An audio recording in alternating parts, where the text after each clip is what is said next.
ভারত সরকারের জরিপ বিভাগে কাজ করি। সেই সূত্রে উত্তরপ্রদেশের এক আধা গ্রাম আধা শহরে কিছুদিনের জন্য আস্তানা গাড়তে হয়েছিল। সেখানেই আমার পরিচয় ভার্মাজির সঙ্গে। ভদ্রলোকের বয়স ৩৫-৩৬, ৬ ফুট লম্বা, চেহারা বলিষ্ঠ, পেশল, গায়ের রং পাকা আপেলের মতো। এক কথায় সুদর্শন ও সুস্বাস্থ্যের অধিকারী এক ভদ্রলোক। জরিপের কাজের ব্যাপারেই ভদ্রলোকের সঙ্গে পরিচয়।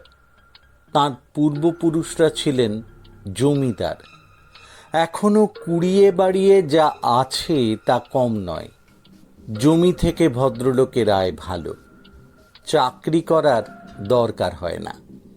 ও প্রসঙ্গে একদিন হেসে জবাব দিয়েছিলেন, শরীরে জমিদার বংশের রক্ত বইছে, তাই নকরিগিরি করা পোষায় না। ভদ্রলোক বিয়ে করেননি। মস্ত এক দালান বাড়িতে লোকজন নিয়ে থাকেন, পোষ্যও আছে কিছু। দালান বাড়িটা বানিয়েছিলেন তাঁর প্রপিতামহ। কালের সঙ্গে যুদ্ধ করে ওটা যে এখনো দাঁড়িয়ে আছে সেটাই আশ্চর্য। তবে ভগ্নদশা বললে মিথ্যে হবে না। উর্দু ভাষায় ভদ্রলোকের যথেষ্ট পাণ্ডিত্য। বিস্তর পড়াশুনো করেছেন, স্মৃতিশক্তি অসাধারণ। ঘণ্টার পর ঘণ্টা বিখ্যাত সব উর্দু কবিতা মন থেকে আওড়ে যেতেন। আমি মুগ্ধ হয়ে শুনতাম। অমায়িক ভদ্রলোক, বেশ আমোদে, কিন্তু মাঝে মাঝে হঠাৎ তিনি কেমন যেন হয়ে যেতেন। মুখে ফুটে উঠত দুশ্চিন্তার কালো ছাপ। আমি একদিন তাকে এই ভাবান্তরের কারণ জিজ্ঞেস করলাম। তিনি কিছুক্ষণ আমার মুখের দিকে স্তব্ধ দৃষ্টিতে তাকিয়ে রইলেন। তারপর বললেন, একটা বিচিত্র কাহিনী শুনবেন? আপনি তো আবার লেখক মানুষ, গল্পের খোরাক পেয়ে যাবেন। কথার ছলে আমি একদিন বলে ফেলেছিলাম আমি একটু আধটু লিখি এবং তা ছাপা হয়। ভার্মাজি একজন পরিচারককে ডেকে বললেন, বাবুজি আজ রাত্রিরে এখানে খাবেন। আমি না না করে উঠতেই তিনি ডান হাতটা তুলে থামিয়ে দিয়ে মৃদু হেসে বললেন, আমার কাহিনী শুনতে শুনতে রাত হয়ে যাবে, একদিন না হয় গরিবের কুটিরে রুটি আর সবজি খেয়ে যান। শীতের সন্ধে, কনকনে ঠান্ডায় জমে যাওয়ার মতো অবস্থা। দরজা জানলা বন্ধ থাকলেও বোধহয় এখানে ওখানে ফাটলের ভেতর দিয়ে ঘরে হিমেল হাওয়া ঢুকছে। ভদ্রলোক সেটা লক্ষ্য করলেন।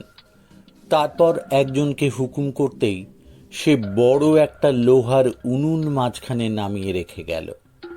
গনগনে আগুনে গরম হয়ে উঠল ঘর, বেশ আরামদায়ক গরম।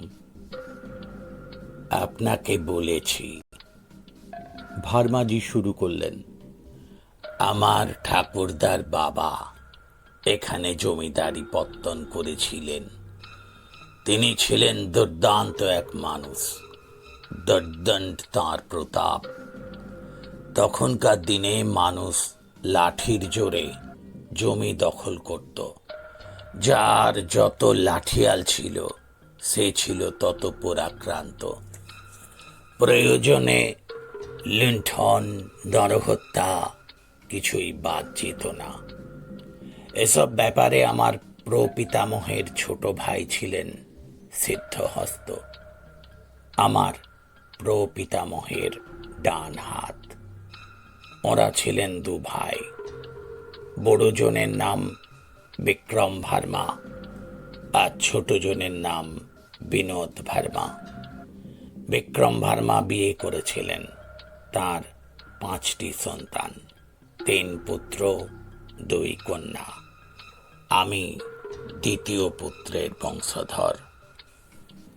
বিনোদ ভার্মা বিয়ে করেননি।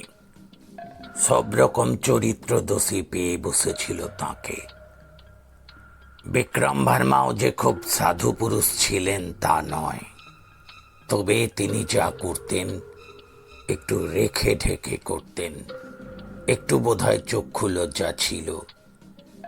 আমাদের পুরনো বংশপঞ্জি থেকে জানা যায় তাঁর স্ত্রী ছিলেন যেমন সুন্দরী তেমনি তেজি। তার সঙ্গে যোগ হয়েছিল ধর্মী অচলা মতি।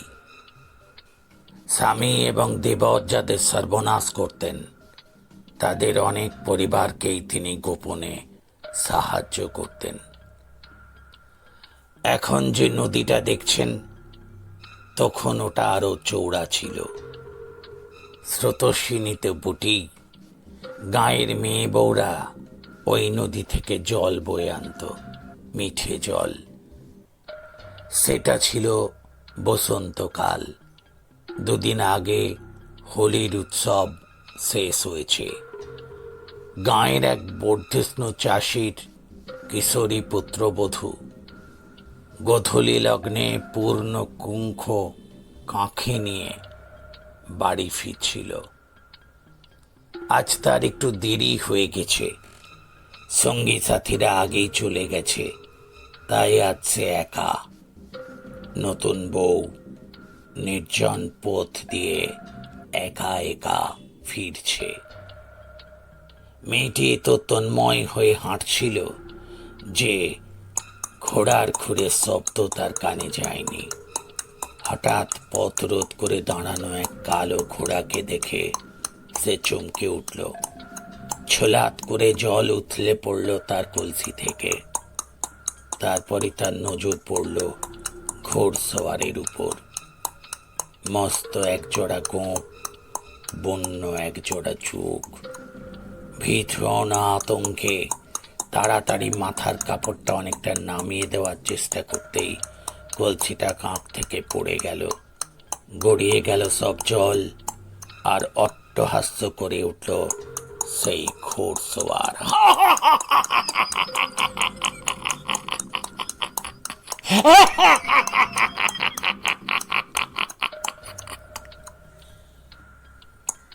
ভারমাজি একটু থামলেন,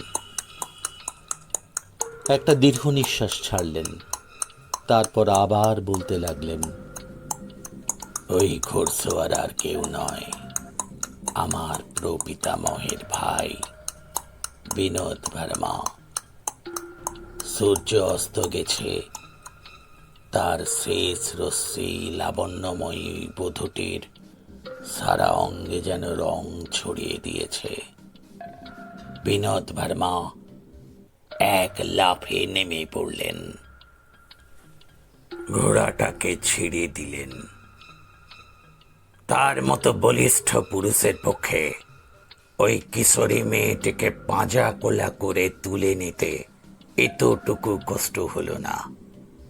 মেয়েটি যতক্ষণ পেরেছিল জুঝেছিল, কিন্তু বিনোদ ভার্মার মতো মানুষের কাছে সে যেন একটা পাখি। বধূটি কিন্তু আর ঘরে ফিরল না। সে আবার নদী লক্ষ্য করে হাঁটা দিল। সেই সময় এক বুড়ো মানুষের সঙ্গে তার দেখা। মেয়েটি উন্মত্তের মতো নদীর দিকে ছুটে চলেছে দেখে অজানা আশঙ্কায় সেই বৃদ্ধ তাকে থামাবার চেষ্টা করে।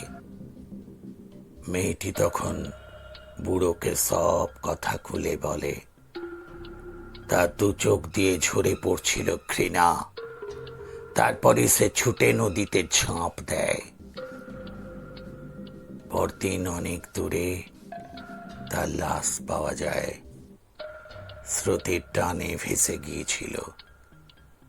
মেয়েটি নাকি বুড়োকে অনুরোধ করেছিল তার শ্বশুর আর স্বামীকে একটা কথা জানাতে।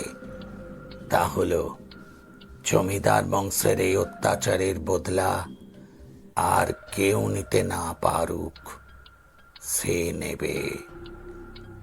তা না হলে তার আত্মার শান্তি হবে না। এই ঘটনার ঠিক 1 মাস পরে বিনোদ ভার্মা দূর এক গাঁ থেকে ফিরছিলেন। সেটা ছিল চাঁদনি রাত। চারদিক জ্যোৎস্নায় ঝলমল করছে। মনের আনন্দে গলা ছেড়ে হেঁড়ে গলায় গান করতে করতে আসছিলেন তিনি। হঠাৎ তার ঘোড়া থমকে দাঁড়ায়। তার ঘাড়ের চুল খাড়া হয়ে উঠেছে, আর এক পাও ওটা এগোতে চাইছে না। বিনোদ বার্মা প্রথমে ঘোড়ার এই অস্বাভাবিক আচরণের কারণ বুঝতে পারেননি। তারপরেই তিনি চমকে উঠলেন। তার থেকে কয়েক এক দূরে পথের মাঝখানে দাঁড়িয়ে আছে একটি নারী মূর্তি, এক শ্বেত বসনা সুন্দরী। তার দুই নাসারন্ধ স্ফুরিত, দু চোখে তীব্র দৃষ্টি, আলুলায়িত কেশ। বিনোদ বার্মার চিনতে কষ্ট হলো না। আত্মঘাতিনী সেই কিশোরী বউটি প্রতিহিংসার বসে প্রেতনির বেশে তার পথ রোধ করে দাঁড়িয়েছে। ঘোড়া হঠাৎ তাকে এক ঝাঁকুনিতে মাটিতে ফেলে পেছন ফিরে দৌড় মারল। অসহায়ের মতো তিনি ওই নির্জন পথে শ্বেত বসনা নারী মূর্তির হিংসার শিকার হলেন, যেমন 1 মাস আগে ওই কিশোরী বধূটি হয়েছিল তার কামনার শিকার। মূর্তি এক পা করে তার দিকে এগিয়ে এলো। তারপর তার পা গালে ডান হাত দিয়ে প্রচন্ড এক চপেটাঘাত করল। বিনোদ বার্মা অজ্ঞান হয়ে মাটিতে লুটিয়ে পড়েছিলেন। তিনি ফিরছেন না দেখে বাড়ির লোকজন তার খোঁজে বেরিয়েছিল। তারাই তাকে ওই নির্জন পথে সংজ্ঞাহীন অবস্থায় দেখতে পায়। পুরো রাত তার জ্ঞান আসেনি। সকালে জ্ঞান হওয়ার পর তিনি তার দাদার কাছে ঘটনাটা খুলে বললেন। তিনি যে সুরার নেশায় রঙিন কিছু দেখেননি তা বলে দিচ্ছিল তার ফর্সা বাঁ গালে 5 আঙুলের লাল স্পষ্ট ছাপ। যতদিন তিনি বেঁচে ছিলেন ওই দাগটা মেলায়নি। অবশ্য বেশি দিন তিনি বাঁচেননি। ওই ঘটনার 1 পক্ষকাল পরে হঠাৎ হৃদযন্ত্রের ক্রিয়া বন্ধ হয়ে তিনি মারা যান। মৃত্যুর পূর্ব মুহূর্তে তার চোখে মুখে ভীষণ একটা আতঙ্কের চিহ্ন ফুটে উঠেছিল। মৃত্যুর পরেও তা মেলায়নি। আরও একটা আশ্চর্য ঘটনা ঘটেছিল। তার মৃত্যুর পরে ঘরে একটা সাদা বেড়ালকে দেখা গিয়েছিল। সাধারণ আকারের বেড়ালের চাইতে অনেক বড়, ধপধপে সাদা, ধূসর চোখে যেন তীব্র বিদ্বেষের ছায়া। বেড়ালটা মৃতদেহের বুকের উপর উঠে বসেছিল। তাড়াতে গেলেই হিংস্রভাবে তেড়ে আসছিল। তারপর নিজেই এক সময় অদৃশ্য হয়ে যায়। ওই শ্বেত বসনা প্রেতিনী যে সাদা বেড়ালের রূপ নিয়ে এসেছিল এ কথা তখন সবাই বিশ্বাস করেছিল। ভারমাজি আবার থামলেন। 1 গিলাস জল ঢকঢক করে গলায় ঢাললেন। তারপর আবার বলতে শুরু করলেন। ওই ঘটনার পর থেকেই আমাদের বংশের কেউ মারা যাওয়ার আগে ওই সাদা মূর্তিকে দেখা গেছে। তারপরে আবির্ভাব হয়েছে সাদা বিড়ালের। আমার বাবার মৃত্যু আমার স্পষ্ট মনে আছে। তার আগে আরেকটি কথা, আরেকটি ঘটনা আপনাকে বলি। আমার বয়স তখন 12। ওই নদীর ধার আমার খুব ভালো লাগতো। ফাঁক পেলেই আমি ওদিকে চলে যেতাম। যেখানে একটা ঘাটের মতো আছে, গাঁয়ের মেয়েরা জল নিতে আসে, তার কিছুটা দূরে সুন্দর একটা ঝোপের মতো ছিল। ভেতরটা কিন্তু পরিষ্কার। কেউ যেন যত্ন করে বানিয়েছিল। আমি ওই ঝোপের ভেতর ঢুকে পড়তাম। সঙ্গে থাকতো একটা গল্পের বই। ঝোপের পাশে মস্ত একটা কদম ফুলের গাছ, তার ছায়া এসে পড়তো ঝোপের ওপর। গরমকালে যখন ঘরে বাইরে অসহ্য হয়ে উঠত, আমি দুপুরে ওখানে পালিয়ে যেতাম। ঝোপের ভেতর টান টান হয়ে শুয়ে পড়তাম। শরীরে ঠান্ডা হাওয়া আর ওই নদীর জলের শব্দ শুনতে শুনতে ঘুমিয়েও পড়তাম। ওই ঝোপটা ছিল আমার একান্ত নিজস্ব, একান্ত প্রিয়। একদিন আগুন ঝরা গরমে ওই ঝোপে আশ্রয় নিয়েছি। সেদিন ঘুম আসছিল না। একটা খুব ভালো বই হাতে এসেছিল, সেটা শেষ করার তাড়নাতেই ঘুম উড়ে গিয়েছিল। কখন যে বেলা পড়ে এসেছে টের পাইনি। হঠাৎ কেন জানি আমার চমক ভাঙল, গা ছমছম করে উঠল। অথচ কোনো দিন এমন হয়নি।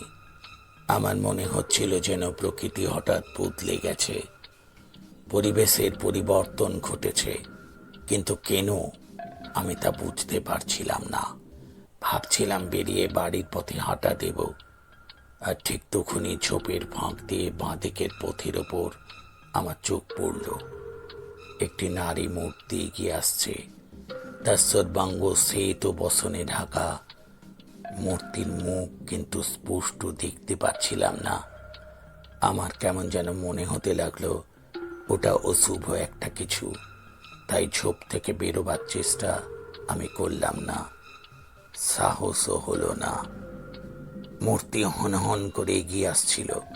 ঝোপের পাশ দিয়ে ওটা চলে গেল, ঝোপের দিকে ফিরেও তাকালো না। আমি স্তম্ভিত হয়ে দেখলাম খরস্রোতা নদীর জলের উপর দিয়ে হেঁটে মূর্তি ও পারে চলে গেল। তখনও আবছা আলো আছে, আমার চোখের ভুল হয়নি। আমি বোধহয় খানিকক্ষণ জ্ঞান হারিয়েছিলাম। বাড়ি যখন ফিরলাম তখন আমার প্রবল জ্বর। 7 দিন জ্বরের ঘোরে আমি বেকার বকেছিলাম। সুস্থ হবার পরেও কিন্তু আমি ওই ঘটনা কাউকে বলিনি। মনে হয়েছিল বলা উচিত নয়।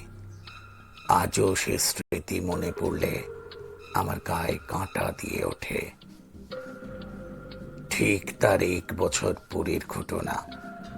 বাবা জমি জমা সংক্রান্ত ব্যাপারে ভিন গাঁয়ে গিয়েছিলেন। ফিরতে রাত হচ্ছিল। আমি আর মা উৎকণ্ঠা ভরে বাবার জন্য অপেক্ষা করছিলাম। বাবা ফিরলেন বেশ দেরি করে। আমি বাবাকে কোনোদিন বেচাল হতে দেখিনি, কিন্তু সেদিন দেখলাম তিনি টলছেন। মাও খুব অবাক হয়েছিলেন। বাবা ঘরে ঢুকেই তাড়াতাড়ি সদর দরজা বন্ধ করে চারদিকে কি যেন খুঁজছিলেন। মা বাবার খাবার সাজিয়ে বাবাকে ডাকলেন। বাবা তখন একটা চেয়ারে বসে পড়েছেন, কেমন যেন একটা বিমূঢ় দৃষ্টি। মাকে বললেন খিদে নেই, কিছু খাবেন না। মা রাগ করলেন।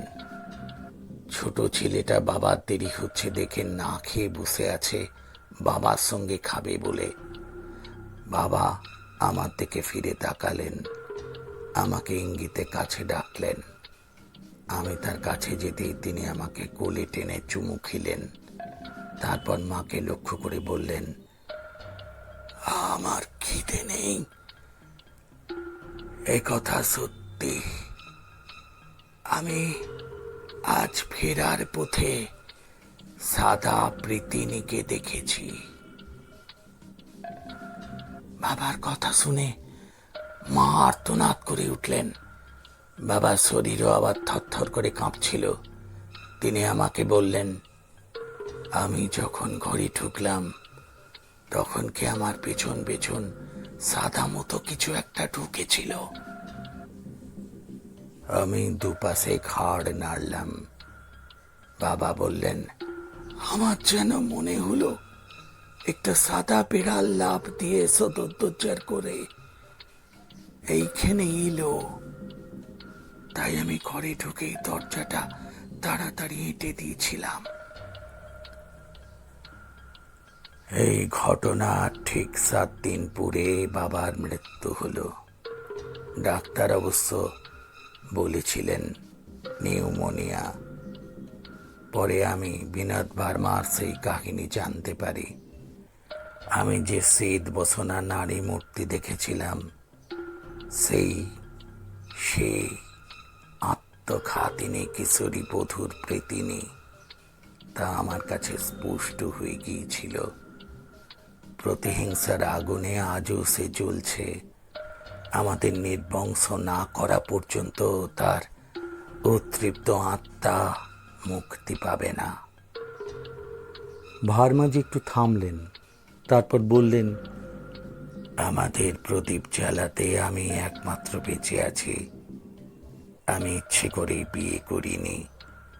আমার এক পূর্বপুরুষের জঘন্য অপরাধের অভিশাপ আমার ভবিষ্যৎ বংশধরদের কলুষুতি করুক, এ আমি চাইনি। ভার্মাজি থামলেন। এজন্যই কি মাঝে মাঝে আপনাকে চিন্তাক্লিষ্ট দেখি? আমি প্রশ্ন করলাম। চিন্তাক্লিষ্ট?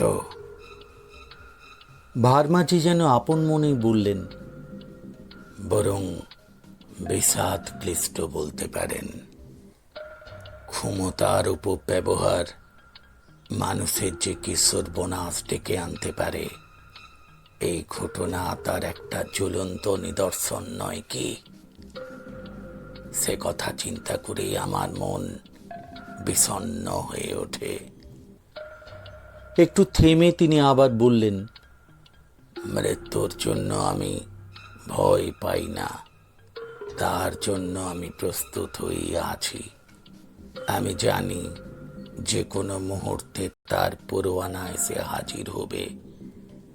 শুধু যখন সেই মূর্তি দেখা দেবে, তাকে সম্বোধন করে বলবো, মা, আমার মৃত্যুর পর তোমার আত্মা শান্তি লাভ করুক। তুমি মুক্ত হয়ে স্বর্গধামে গমন করো। এ পৃথিবীতে তোমার আর কোনো প্রয়োজন নেই। ভার্মাজির কণ্ঠস্বর আর্দ্র হয়ে উঠল। জরিপের কাজ শেষ হলে আমি ওখান থেকে চলে এলাম। আসার আগে ভার্মাজির কাছ থেকে বিদায় নিতে ভুললাম না। তিনি আমার দুহাত চেপে ধরে মৌন বিদায় জানালেন। দুচোখ ছলছল করে উঠল। ভার্মাজির সঙ্গে আর কোনো যোগাযোগ রাখতে পারিনি। প্রায় 1 বছর বাদে ওই গ্রামে আবার আমায় যেতে হয়েছিল। ভার্মাজির মৃত্যুর খবর সেখানেই পেলাম। একদিন সন্ধেবেলা নদীর তীর থেকে ফেরার পথে তিনি অসুস্থ হয়ে পড়েন। 7 দিন প্রচণ্ড জ্বরে ভুগে তিনি মারা যান। মৃত্যুর পূর্ব মুহূর্তে তিনি নাকি আকুল নয়নে ঘরের চারিদিকে কাউকে খুঁজছিলেন। আরও একটা কথা আমি জানলাম, ভার্মাজি যখন মারা যান ঠিক সেই সময় একটা সাদা বিড়াল কোথা থেকে এসে হাজির হয়েছিল। ওটা করুণ সুরে কাঁদছিল। একটা বিলাপের সুর স্পষ্ট হয়ে উঠেছিল ওর ডাকের ভেতর। কাকে বারবার অমন করে ডেকে ও কি বলতে চাইছিল কেউ জানে না। তবে কয়েকবার অমন করে ডেকে ওটা চলে গিয়েছিল, আর ওটাকে দেখা যায়নি। ভিডিওটি ভালো লাগলে লাইক করবেন, শেয়ার করবেন আর সাবস্ক্রাইব করবেন।